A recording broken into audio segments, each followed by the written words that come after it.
À vrai dire, j'ai eu très peur quand j'ai vu tous les camions dans la cour au mois de mars. Je me suis dit oula, qu'est-ce qui nous arrive quoi. Même en hiver, même à Noël, j'ai la moitié des camions qui tournent. Donc là, j'ai vraiment eu très très peur. Pour vous donner un ordre d'idée, j'ai perdu en 2 mois ce que je gagne en 3 ans. Je suis Carole Stromboni pour le podcast L'épreuve coronavirus. J'échange avec des dirigeants et des dirigeantes de PME qui font face à la pandémie et à ses répercussions sur leur activité.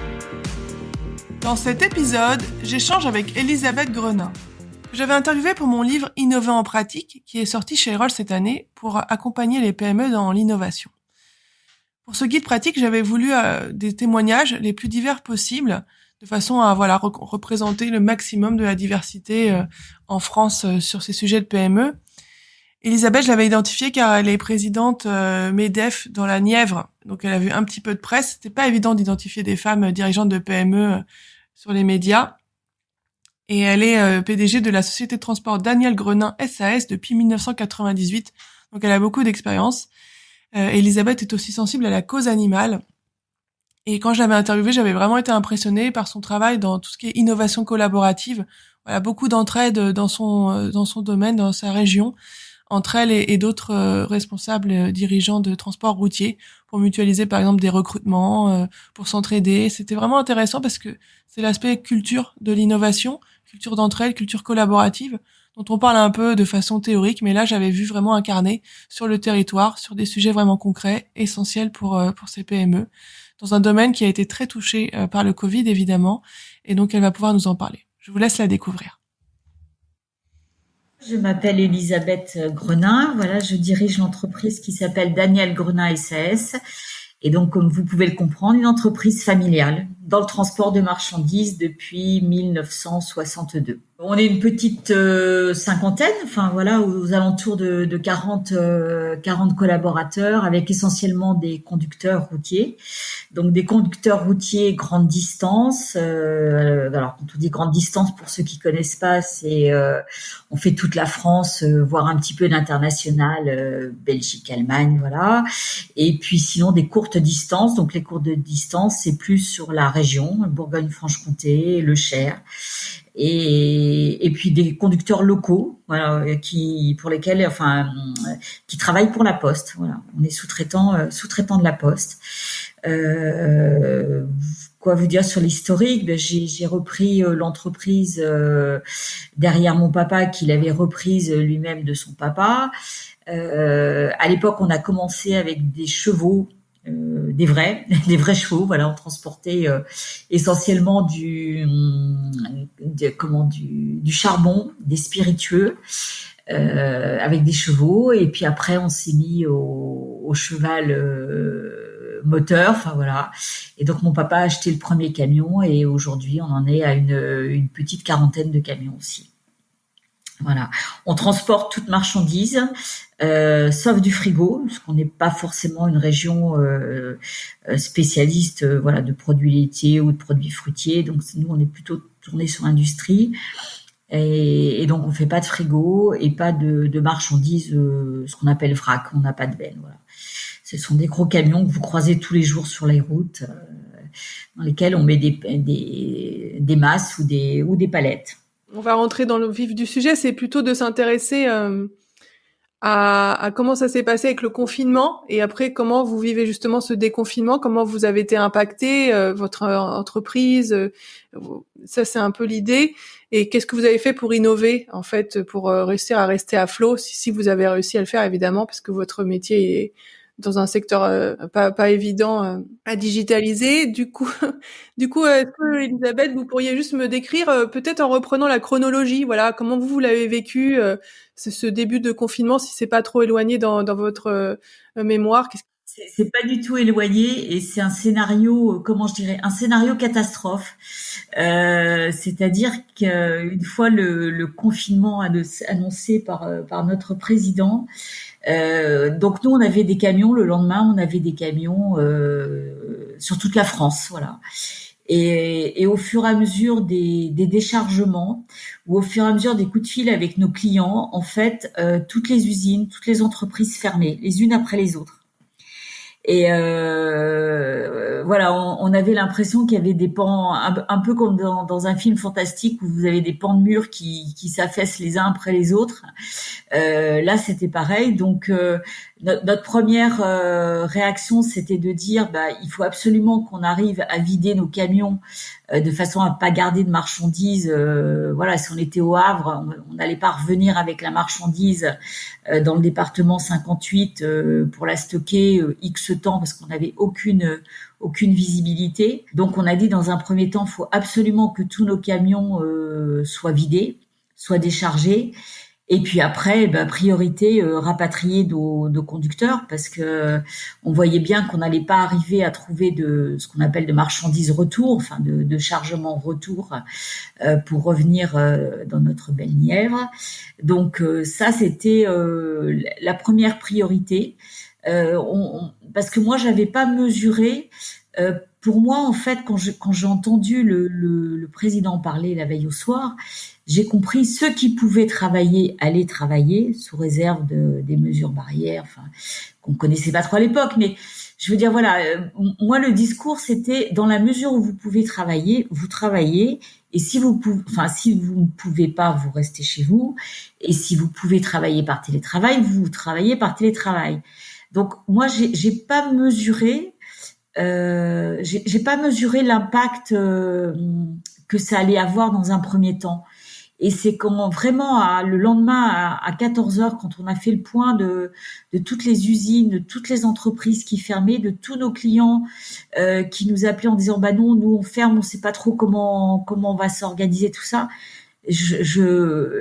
Là, j'avoue que j'ai eu un gros coup derrière la tête. Et pour en parler avec des collègues, donc on s'est appelé entre collègues et je dis mais je comprends pas. Il a bien dit qu'on avait le droit de travailler. Et tout le monde me dit mais oui, on a le droit de travailler. Bon après il faut faire attention, voilà, au maître, se laver les mains et tout ça. Donc bon, dans un premier temps, on a subi de façon assez brutale. On a rapatrié tout le monde. Donc d'ici, jusqu'à la fin de la semaine, les véhicules sont rentrés les uns après les autres. Et puis mes chauffeurs, je leur ai dit, écoutez, pour l'instant, repartez chez vous. Je n'ai pas de visibilité sur la semaine prochaine. Je n'ai pas de chargement de la semaine prochaine. Toutes les entreprises sont fermées. Et donc les uns après les autres, ils m'ont dit, ok, bon. Le télétravail, chez nous, on n'en parle pas. Hein. Enfin, je voyais pas trop. On peut encore pas conduire un camion à distance. Donc ils m'ont dit, écoutez, il n'y a pas de souci. On rentre chez nous. Par contre, dès que vous avez besoin, on est là. Voilà. Donc, à part 2 personnes, deux conducteurs qui, pour des raisons diverses, un pour garde d'enfant, puis l'autre par peur, de la maladie. Donc sinon, j'avais 90% de mon personnel qui répondait présent. Le personnel de bureau, lui, est resté. On est venu, on est 4 au bureau, on est venu 4 tous les jours. Alors, on a la chance dans la Nièvre d'avoir des bureaux assez spacieux et d'être et au maximum 2 par bureau et d'avoir plus que les 4 mètres carrés, donc ça posait pas de soucis. Une chance, j'avais du gel dans l'entrepôt, donc j'avais du gel et des lingettes, donc pas de soucis. Et après, j'ai pu commander des masques, avec un petit mois de décalage, mais on a pu quand même se débrouiller. Et autre avantage que l'on avait, chaque conducteur chez nous a son propre camion. Donc ils ont eu de quoi désinfecter leur camion, mais en tout état de cause, le camion ne passe pas de main en main, donc ça posait pas de problème et d'être entre guillemets confiné dans son camion. Voilà les premiers jours du confinement. Et vous dites que vous avez reçu un coup sur la tête. Qu'est-ce que vous avez ressenti ? La première chose, c'était de ne plus rien maîtriser, de ne plus rien gérer. Un sentiment d'impuissance. Voilà, on subit, tout ferme. Donc, nos clients les appellent pour la semaine prochaine. Non, on est fermé. On ne sait pas quand est-ce qu'on va réouvrir. Enfin voilà. La grosse chose, c'était un sentiment. C'était plus un sentiment. C'était le fait d'être impuissant, de pas pouvoir contrôler les choses et de pas avoir de visibilité. Donc ça a été le plus, comment je dirais, le plus dur dans un premier temps. Et pourquoi c'était particulièrement difficile? Parce qu'au quotidien, on a l'impression, alors on va pas dire de tout maîtriser, mais on a l'impression de maîtriser quand même une grande partie de ce qu'on fait. Voilà, c'est nous qui décidons de l'activité. On fait tel transport, on fait pas tel autre. Celui-là, on peut le décaler. Voilà, on a l'impression de gérer, enfin d'être maître de notre temps et de notre activité, alors que là, on est plus maître du tout. Donc, enfin pour moi, c'était très gênant de me dire voilà, je peux rien diriger en fait, je peux rien faire. Et ensuite, comment ça s'est inversé alors ce sentiment d'impuissance? Voilà, ça c'était premier temps, première semaine. Alors je veux pas dire première semaine de panique ou quoi que ce soit, mais première semaine. Et après seconde semaine, on s'est dit bon, alors qu'est-ce qui pourrait fonctionner? Quels sont les clients qui vont avoir besoin de nous, ou dans quel secteur on va avoir besoin? On a parlé de l'alimentaire. Les gens ont pas cessé de s'alimenter, hein, donc on a passé en revue nos clients dits alimentaires. On les a appelés en disant bah voilà, moi j'ai des camions qui sont disponibles, donc si vous avez plus de besoins, on pourra les assurer, parce que d'un autre côté il y a des choses qui se sont arrêtées. Donc en fait on a priorisé, on a échangé avec des collègues aussi, puisqu'on fait partie d'un groupement de transporteurs, et on s'est dit bah il y en a certainement qui ont besoin d'un coup de main parce qu'ils sont proches de clients de l'alimentaire, voilà, et eux, ils vont avoir besoin d'un coup de main. Donc nous, on peut déporter nos camions et leur assurer ce coup de main. Après, on a appelé tous nos clients, les uns après les autres, pour savoir comment ils se positionnaient, s'ils avaient une vision, s'ils en avaient pas, de façon à s'organiser à une ou 15 jours, enfin voilà, d'avoir une petite une petite loupiote en face de nous en disant bah telle activité va reprendre dans une semaine, dans 15 jours. Et puis ensuite en échangeant alors avec d'autres chefs d'entreprise, en fait on s'est aperçu, enfin je me suis aperçue qu'il y avait des grands groupes de transport qui eux ont décidé de fermer.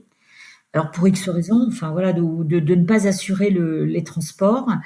Et donc, j'ai pu avoir de nouveaux clients par ce biais-là. Parce qu'en discutant, il y en a un qui me dit, bah, attends, je sais qu'un tel cherche des camions, il en trouve plus. Donc, on s'est échangé les téléphones. Et par téléphone, bah oui, j'ai besoin de tel transport. Et il faut absolument que mon client est en bout de ligne. Il a besoin du matériel qu'il m'a commandé. Donc, voilà. Donc, toujours en échangeant donc avec des clients, voire avec nos conducteurs, hein, puisque nos conducteurs, s'il y avait quelque chose une entreprise chez qui ils allaient décharger, et ben souvent ils me rappelaient en me disant oui, mais ils cherchent des camions pour repartir à tel endroit. Ben pas de souci, j'appelle et je réoriente mes camions où il y a des besoins. Donc en fait voilà, on s'est réadapté petit à petit, et en gardant des contacts clients, contacts autres chefs d'entreprise, contacts avec les salariés. Super. Et est-ce que vous avez une anecdote à partager de cette période-là, d'échange, des choses qu'on vous a dites? La chose un peu marrante entre guillemets, c'est qu'on n'a pas arrêté de faire des visioconférences. Voilà, donc on était tous en train de découvrir petit à petit Webex, enfin tous les systèmes, voilà, et on riait un peu là-dessus en disant mais comment on va faire dans le futur, mais il est hors de question qu'on continue de travailler comme ça, parce que le lien et la discussion de face à face, c'est ce qui y a de mieux.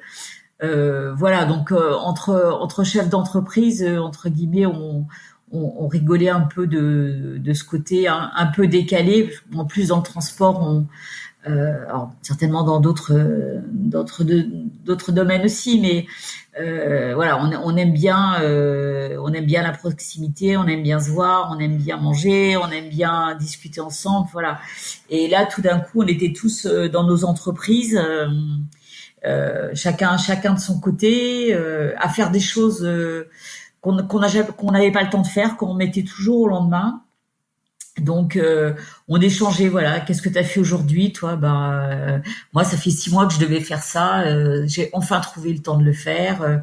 D'autres, moi, ça y est, il y avait de l'herbe à côté. J'étais désherbée autour du bureau parce que je trouvais pas ça très joli. Voilà, on s'est échangé des choses comme ça. Est-ce que justement, si j'ai bien compris, cette expérience de visioconférence, en revanche, vous vouliez pas la renouveler après, ça vous a pas séduit ou ça vous a pas dit tiens, je vais gagner du temps? Non, non, non, ça n'a pas été. Alors, c'est un avantage parce que ça permet de mieux préparer les réunions, de mieux les canaliser, voilà, de moins s'étendre ou de se répéter, voilà, ou de discuter. Après, il y a rien. Enfin, pour nous, il y a rien qui remplace le contact humain et réunion de visu, quoi. Après, nous, on est aussi dans une profession où les kilomètres ne nous font pas peur, hein. Donc, voilà, faire 200, 300 kilomètres pour une réunion, c'est pas, voilà, pour nous, c'est pas un souci, hein. C'est ce que font nos chauffeurs tous les jours, enfin, voire plus. Donc, pour nous, c'est du naturel, quoi.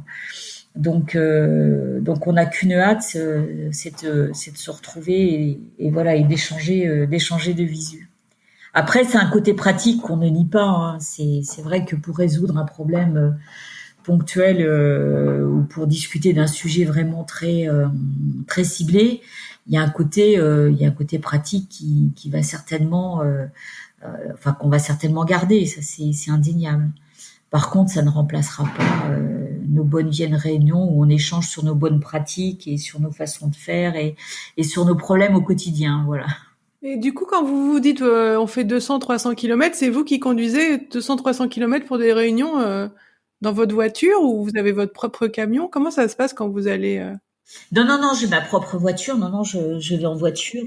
Et en général, on fait toujours des réunions chez un collègue qui a une actualité. Alors, voilà, il y en a qui inaugurent un entrepôt, d'autres une nouvelle activité, d'autres qui a déménagé. Donc, l'avantage, ouais, c'est qu'on fait des réunions, voilà, chez un autre transporteur de façon à échanger et de le faire, comment je dirais, pratiquement, voilà, d'une façon concrète sur ce qu'il a mis en place, sur une nouvelle installation, sur, enfin, ça peut être plein de, comment je dirais, plein de sujets, mais voilà, ça permet d'échanger, d'avoir des idées, comme je dis, voilà, de partager nos malheurs quelquefois, de partager nos problèmes qui sont souvent communs et quelquefois de trouver des solutions. Parce qu'il y en a un qui dit, moi j'ai fait ci, j'ai fait ça, et quelquefois on se dit, finalement on peut essayer dans notre propre entreprise, voilà. Oui, c'est très intéressant, c'est très inspirant. Est-ce que du coup, maintenant qu'on vous êtes déconfinés, que voilà la France et il y a plus ce confinement, comment ça se passe? Qu'est-ce que vous avez gardé de cette période et comment vous le vivez en ce moment? On commence à retravailler à plein, je dirais. Qu'est-ce qu'on va garder? On va garder, je pense que, enfin, en ce moment, on travaille de deux façons, je dirais, un peu alors, on est revenu un petit peu dans notre quotidien, gestion des camions, voilà, tout ça, enfin, gestion des conducteurs, des flux, tout ça. Et puis, on prend un peu plus de recul en disant, en fait, ça, c'était une bonne expérience. Un peu comme on le fait là, il faut qu'on mette à plat ce qui nous est arrivé, qu'on prenne du recul, qu'on analyse et peut-être qu'on mette en place, alors je dirais pas pour la prochaine fois parce que j'espère qu'il y aura pas de prochaine fois, mais qu'on mette un plan de continuité d'activité, voilà, qu'on priorise des choses, enfin, qu'on n'ait peut-être pas, enfin à mon niveau, j'entends l'impression de subir tel que je l'ai eu. Et peut-être la peur aussi, hein, parce que à vrai dire, j'ai eu très peur quand j'ai vu tous les camions dans la cour au mois de mars. Je me suis dit, oula, qu'est-ce qui nous arrive, quoi. Même en hiver, même à Noël, j'ai la moitié des camions qui tournent. Donc là, j'ai vraiment eu très très peur. Et je dirais que l'avantage d'avoir, enfin j'espère, parce qu'on n'est pas sorti. Alors je dirais vulgairement, on n'est pas sorti de l'auberge. Mais l'avantage, c'est de dire je vais prendre un temps de recul sur ce qui m'est arrivé et je vais bâtir peut-être un plan de continuation d'activité qui vaudra ce qu'il voudra, parce que s'il y a un autre coup dur, peut-être qu'on sera pas dans les mêmes configurations, mais au moins on aura peut-être des réflexes et voilà. Et peut-être qu'on réagira pas autrement. Peut-être qu'il y a des choses que j'ai faites que je referai pas. Peut-être qu'il y en a que j'ai pas faites que je mettrai en place. Enfin, ça permet voilà d'avoir un recul sur son activité. Et vous avez déjà des idées sur ce que vous referiez pas ou ce que vous feriez de façon identique? Un exemple? Voilà, peut-être un peu plus de concertation avec les gens, comment je dirais, enfin voilà, avec le personnel, et peut-être un peu plus de communication, mais difficile de communiquer aussi quand on n'a pas tous les éléments. Communication en interne, communication externe aussi, pour faire savoir que nous on est à disposition, qu'on n'a pas arrêté de travailler, parce que enfin moi j'ai des gens qui m'ont appelé qui c'était du bouche à oreille, donc ils ont pas su qu'on travaille, enfin ils ont su mais par voie détournée, qu'on continue à travailler. Donc peut-être voir s'il y a des moyens de communication qu'on n'a pas utilisés, qu'on aurait pu utiliser, pour faire savoir on assurait encore un volant d'activité. Après, au niveau de tout ce qui est aide de l'État, bon, c'est vrai qu'on a été, en plus, comment je dirais, avec mes fonctions MEDEF, ça aide quand même. Enfin, ça aide. Je veux dire, j'ai les informations. Je ne peux pas louper des informations. Donc, j'étais bien au courant de tout ce qu'on pouvait faire au niveau de l'État, toutes les aides qu'on pouvait avoir et tout ça. Donc, voilà, ça a été. Après, on est aussi très happé par ce flot de mesures qui sont enchaînées les unes après les autres, hein, avec des décrets, des lois, enfin voilà, des ordonnances qui viennent expliquer la précédente ordonnance. Ça, c'était un peu compliqué aussi à vivre, hein, parce qu'on avait l'impression qu'il fallait réagir dans l'urgence et on n'avait pas tous les éléments pour réagir. Ils sont venus les uns après les autres, ce que je comprends, hein, enfin voilà, quand on fait une loi ou quand on promulgue un décret, bon après il y a une ordonnance qui va donner les détails, donc on n'a pas forcément tout de suite, enfin tous les éléments et toute la connaissance tout de suite. Donc des fois c'est un peu difficile aussi pour gérer en disant bon, le temps partiel, est-ce qu'on y a droit, est-ce qu'on n'y a pas droit, dans quelle mesure, enfin voilà, c'était ces incertitudes là à gérer aussi. Oui, justement là-dessus, moi en saison 1, j'avais interviewé une DG, Alexandra Dien, qui s'occupe du réseau de Docteur IT, c'est des réparations high-tech en France, ils ont 80 magasins dans toute la France. Et parfois elle restait jusqu'à 2 ou 3 heures du matin juste pour comprendre les textes et savoir si elle pouvait les appliquer dans sa société. Est-ce que vous aussi ça a été le cas? Vous avez dû passer beaucoup de temps personnellement à lire, à décrypter? Tout à fait, oui, oui, c'est ce qu'on faisait. Enfin, c'est ce que je faisais, hein. On avait une première information qui nous arrivait, après on n'avait pas d'éléments, on en avait une seconde qui nous arrivait, mais voilà, ça éclairait, mais que de façon partielle la première. Ensuite, il y en avait une qui arrivait plus ou moins contradictoire ou qui revenait en arrière sur enfin bon, ça a été, c'était vraiment, enfin, ça nous a occupé un maximum de temps.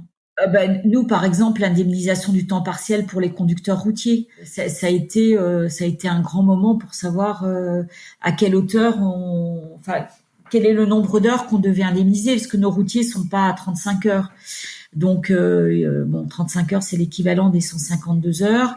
Dans un premier temps, on avait dit l'activité partielle, c'est 70% du brut de 35 heures. Et moi, j'ai dit, oula, mes routiers, ils sont à 186 heures, 169 heures suivant les cas. Et je lui dis, mais ils vont perdre un maximum d'argent. Enfin, voilà. Donc après, il y a nos fédérations professionnelles qui sont montées au créneau et on a eu, non, pour les routiers, alors ce qu'on appelle, c'est un peu technique, on a des heures d'équivalence, nous, dans le métier. Donc on nous a dit non, en fait, les heures d'équivalence seront prises en compte, mais on savait pas sur quelle hauteur, sur quelle base, est-ce que c'était le contrat de travail, est-ce que c'était, enfin bon, ça a été compliqué à mettre en place. Après, on avait le logiciel informatique logiciel de paye, puisque nous on fait nos payes qui n'étaient pas à hauteur. A fallu faire une mise à jour, a fallu refaire des paramétrages pour cette activité partielle. Moi, j'avais des textes qui me disaient on calcule comme ça. J'avais l'expert comptable qui me disait ah mais non, moi j'ai pas la même interprétation que vous. Il faut calculer d'une autre façon. Bah, ça c'était c'était un peu c'était lourd à c'était lourd à mettre en place en fait. Et vous avez ressenti quoi? Est-ce que c'était toujours de l'impuissance ou c'était un autre Ouais, voilà, c'était pas l'impuissance, c'était de dire mais voilà, c'est un grand bazar. Qu'est-ce qu'on fait là-dedans Et puis là, c'était de dire on réagit avec prudence. Voilà, on essaye de faire les choses comme on les a comprises. On garde les éléments pour bien expliquer si un jour on vient être contrôlé, c'est ce qu'on comprend tout à fait, ce qui peut se faire, hein, il n'y a aucun problème là-dessus. Par contre, il faut qu'on puisse expliquer pourquoi on a pris cette position, pourquoi on a pris ce mode de calcul, à cet instant T, parce que quand vous faites début mai vos payes plutôt début avril vos payes du mois de mars, que les décrets sont encore pas sortis, et puis derrière vous avez des gens qui attendent leur paye et qui vont pas attendre le 15 du mois pour être payés. Et puis je garde avec moi tous les éléments du moment qui dans 6 mois ou dans un an vont me permettre de justifier pourquoi j'ai pris telle et telle option. Voilà. Ça se comprend. Et par rapport au chiffre d'affaires, vous disiez que vous aviez réussi à contacter tous vos clients et vous aviez gagné des nouveaux clients. Quel a été l'impact pendant le confinement et aujourd'hui, comment ça se passe? Est-ce que vous récupérez complètement ou pas? Non, encore aujourd'hui. Alors, en termes de chiffre d'affaires, on est à moins 10%, sur l'année, hein, sur l'année. Après, en résultat, on est très, très, très mauvais parce que, même si on roule pas, il y a quand même des charges fixes qui sont là.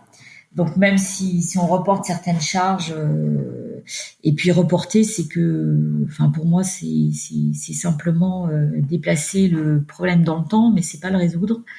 Donc, en termes de résultats, pour vous donner un ordre d'idée, j'ai perdu en 2 mois ce que je gagne en 3 ans. Pour donner un ordre de comparaison, la crise de 2008, qui était complètement différente, mais en termes de crise de 2008, j'ai presque mis 10 ans à m'en remettre.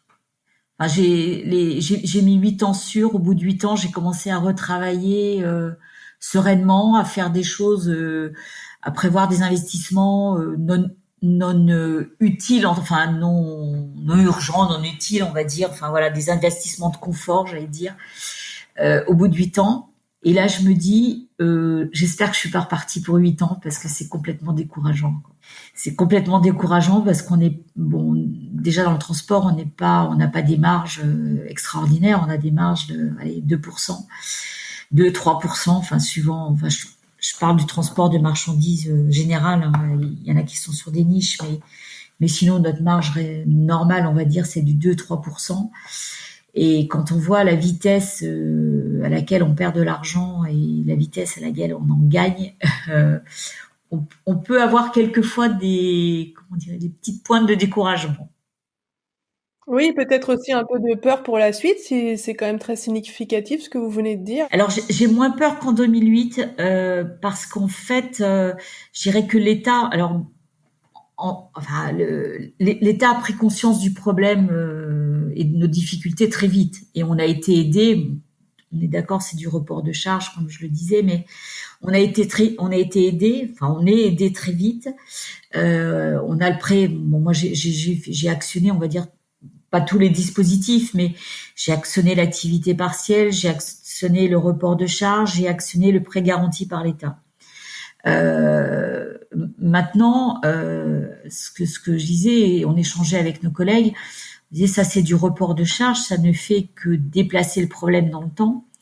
À un moment donné, quand on va clore nos bilans, et suivant les dates à lesquelles on clôt les bilans, il va falloir passer des pertes, et on va forcément impacter nos fonds propres. Et c'est là où les difficultés vont arriver, parce que on sait tous que quand les fonds propres commencent à baisser, les assureurs crédits ne nous suivent plus, les banques ne nous suivent plus, et c'est là où les problèmes vont apparaître. Ouais, j'imagine. C'est sûr que les chiffres que vous donnez et l'incertitude qu'on connaît là sur la situation économique en France, ça peut être un sujet d'inquiétude, c'est certain. Ouais. Ouais. Et on n'est pas dans les métiers directement impactés, genre la restauration, l'hôtellerie. Enfin voilà, c'est nous on a quand même travaillé. Bon, en mars on a travaillé, on a fait 30, enfin moins 33% chiffre d'affaires, moins 50 en avril, moins 50 en mai. Et ça veut dire qu'on a quand même assuré 50%, voilà, nos chiffres habituels. Donc on a quand même un petit volant. Enfin, on a un volant d'activité qui s'est poursuivi, mais je me mets à la place de celui qui a fermé, celui ou celle qui a fermé pendant 2-3 mois. Je pense que ça doit être, faut vraiment garder le moral pour redémarrer, quoi. Franchement, faut garder le moral et puis se serrer les coudes parce que je pense que les temps à venir vont être durs, quoi. Mm. Comment vous faites pour garder le moral dans cette période difficile Il y a tout l'entourage, hein. Enfin, bon, je dis pas qu'il y a pas, il y a forcément des petits coups de blues ou des petits passages de découragement. Mais j'ai l'avantage, enfin, au sein de notre groupement Astre, au sein du MEDEF aussi, enfin, il y a quand même, voilà, des contacts, des gens avec qui on a lié des liens, et puis, bah, de temps en temps, quand ça va un peu moins bien, on passe un petit coup de fil. T'en es où, toi? Tu fais quoi? Bon, t'inquiète pas, ça va repartir. Ou t'as besoin, voilà, t'as besoin de quoi? Comment je peux te dépanner? Comment je peux t'aider? Là encore récemment, j'ai un collègue qui m'a dit, écoute, je viens de t'envoyer un client parce il cherche des palettes à stocker. Moi, j'ai plus de place, mais si toi tu peux le recevoir. Voilà, donc il y a des réflexes entre nous qui font que voilà, bah, on sait qu'il y a de l'entraide. On sait au sein de notre groupement de transporteurs, on a mis en place une cellule à qui on peut s'adresser, voilà, pour essayer d'avoir des contacts, pour essayer de se dépanner en termes d'activité, en termes de véhicules. Donc on n'est pas seul, quoi. L'avantage, voilà, c'est qu'on on n'est pas seul. Je sais que les contacts que j'ai aussi au sein du MEDEF fait que on se sent entouré, et que si jamais on a besoin, ou voilà, que ce soit du technique, du moral ou quoi que ce soit, on peut se raccrocher à ça. Oui, moi, quand j'ai interviewé Christine Bertrand, qui est dans l'Est de la France, elle disait qu'avec le MEDEF, elle avait mis en place une cellule de conseil. Je sais plus si c'était des assistantes sociales ou des psychologues. Elle en parle dans l'épisode, qui est spécifique pour les chefs d'entreprise. Vous avez pas eu ce type de soutien dans votre région? Non, non, non, je l'ai pas eu. Je sais que Christine en a parlé. Je sais qu'il est à disposition. Et puis voilà. Donc pour l'instant, j'ai pas fait appel, hein. J'ai effectivement aussi relayé l'information au sein de notre MEDEF parce que il se peut qu'il y ait qu'il y ait des chefs d'entreprise qui soient bah, qui n'aient pas le moral ou complètement découragés. Donc on a relayé, enfin voilà, on relaie toutes les bonnes idées, toutes les bonnes pratiques qui peuvent se faire à droite à gauche. Mais moi j'ai pas eu de recours pour l'instant. D'ailleurs, Christine Bertrand, elle est impressionnante, hein. Elle se lève à 5 heures du matin, elle se couche à 23 heures. Elle a un rythme vraiment impressionnant. Vous êtes aussi une superwoman comme elle ou? Alors non, moi très tard le soir. Par contre, je suis un peu. Alors, je suis pas du matin. Moi, c'est pas 5 heures. C'est bon. C'est pas 5 heures. C'est 6 heures. Donc voilà. C'est leur réglementaire. C'est 6 heures, hein. C'est 6 heures. Après, moi j'ai. Alors Christine, je sais qu'elle doit avoir des enfants. Je crois qu'ils sont beaucoup plus vieux. Moi j'ai une fille de 15 ans et qui quelquefois me rappelle à l'ordre en me disant, maman, j'ai besoin de toi pour les devoirs. Maman, j'ai besoin de toi. Donc s'il te plaît, ce soir, t'essayes de rentrer pas trop tard, parce que ben, même avec le confinement, ils ont eu beaucoup de devoirs, et les profs les ont pas laissés tomber. Ce qui fait que j'ai quand même un rappel à l'ordre qui me dit, il est 20h, t'es toujours pas là. Je te rappelle que demain j'ai école et que je dois rendre le devoir et que tu dois encore m'expliquer ça. Voilà. Donc j'ai une petite piqûre de rappel qui fait que j'ai pas des horaires. Enfin, Après, moi, c'est bon, comme tout le monde, hein, on amène du travail chez soi. Voilà, on a l'ordinateur et il y a des choses qu'on peut faire tranquillement à la maison et les soirées sont faites pour ça. Ouais, quand même, ça fait des gros horaires. Moi, j'ai vu sur Twitter, c'était drôle, c'était les parents disaient, ah, bah, ça y est, mais les notes sont sorties à l'école, je vais voir combien j'ai eu en français. C'était drôle. Oui, effectivement, on échange avec des parents. On dit, et toi, t'as eu combien? Et on s'est même, on a même à choper sur un exercice de maths. Et le papa d'une fille de la classe de Florentine m'appelle et me dit, t'as compris l'exo de maths, là? Je lui dis, non, je suis comme toi. Il me dit, ben, moi, j'ai fait ça. Je dis, moi, j'avais fait autrement. On me dit, bon, on verra nos notes à l'arrivée. Et on s'approche là de la fin de l'épisode. J'aurais voulu savoir, moi j'aime bien poser quelques questions sur. Là, vous avez déjà un peu dévoilé des éléments personnels. C'est aussi intéressant de voir que vous n'êtes pas juste une chef d'entreprise. Et du coup, je pose toujours la question du signe astrologique. Est-ce que vous pourriez nous dire quel est votre signe astrologique et votre ascendant? Alors, je suis Lion, ascendant Vierge. Et est-ce que c'est quelque chose qui vous parle? Est-ce que vous vous intéressez à ça ou vous le savez mais ça n'a pas d'impact? Oh, non, non, ce qui me fait sourire, c'est que dans l'horoscope chinois, je suis tigre. Donc ça me fait un côté lion, un côté tigre. Je me dis que ça doit être quand même assez. Bah voilà, c'est bon pour moi. Enfin, il y a des traits de caractère, je pense, qui doivent se retrouver dans les signes astrologiques. Bon, après le lion, voilà, enfin, je suppose que c'est quelqu'un d'assez dynamique et battant. Après, on me dit que le côté vierge tempère le tempérament du lion. Bon, j'ai pas été assez loin dans l'étude pour savoir si ça avait un impact ou pas.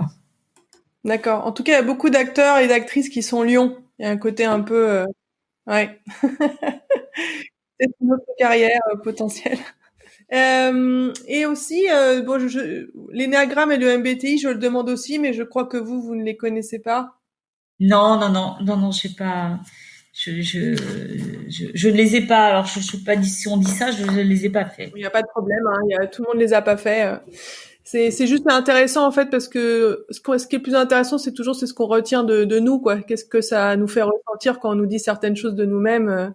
Moi, par exemple, je suis ennéagramme type 7, donc c'est la personne qui est un peu visionnaire, enthousiaste. Et donc, il y a plein de points positifs. Moi, ce que j'aime pas, c'est l'ennui. Donc, je fais toujours plein de choses, d'où ce podcast. D'accord.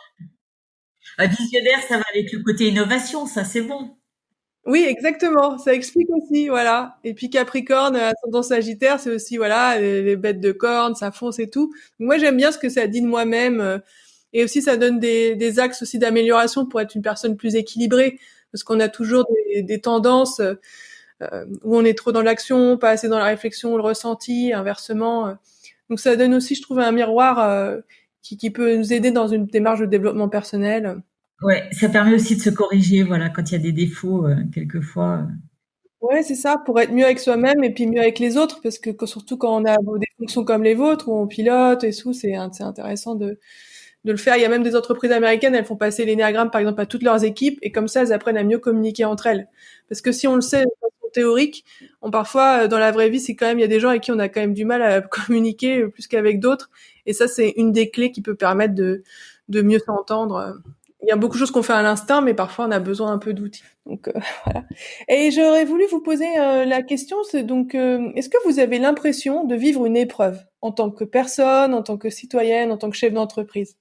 Enfin, non, je dirais un événement exceptionnel, mais peut-être pas une épreuve. Enfin, ouais, ouais, non, les épreuves, on en vit. Je veux pas dire qu'on en vit tous les jours, mais non, moi, je retiens. Enfin, ce que je retiendrai, c'est plutôt le côté exceptionnel de ce qui nous est arrivé. Enfin, j'espère que quand je dis exceptionnel, c'est dans les deux sens du terme, en disant que ça ne revienne plus, mais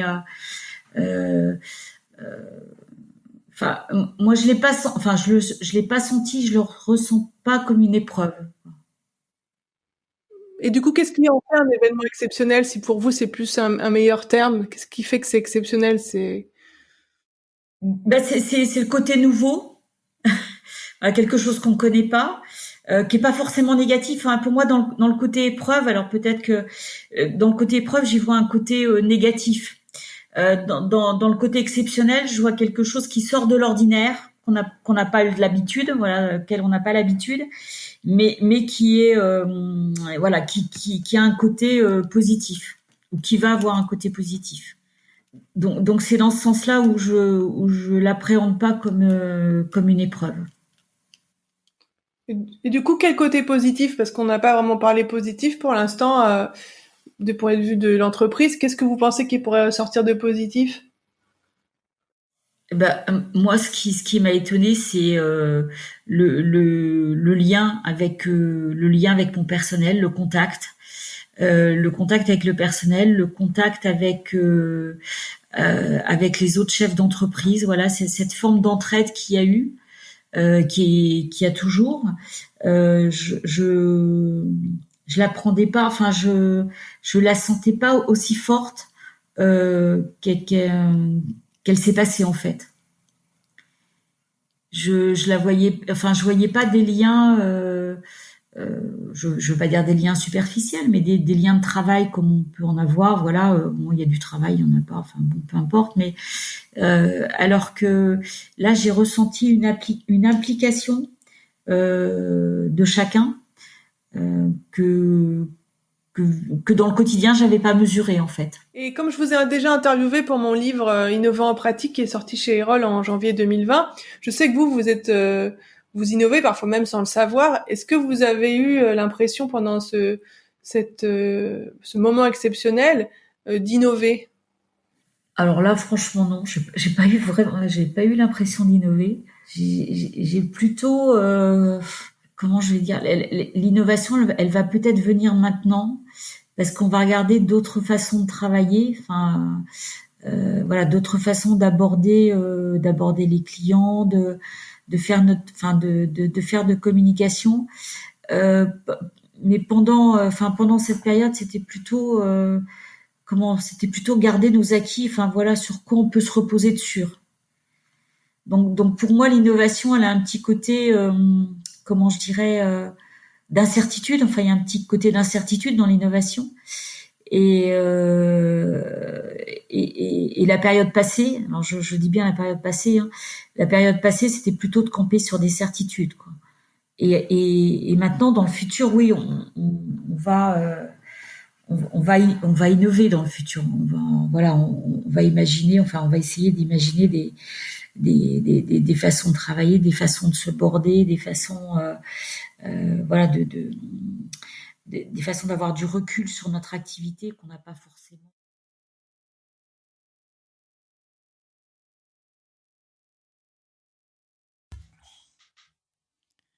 C'était Carole Stromboni pour l'épreuve coronavirus. Musique originale par Grégory Kahn. N'hésitez pas à laisser un commentaire ou des étoiles. À bientôt!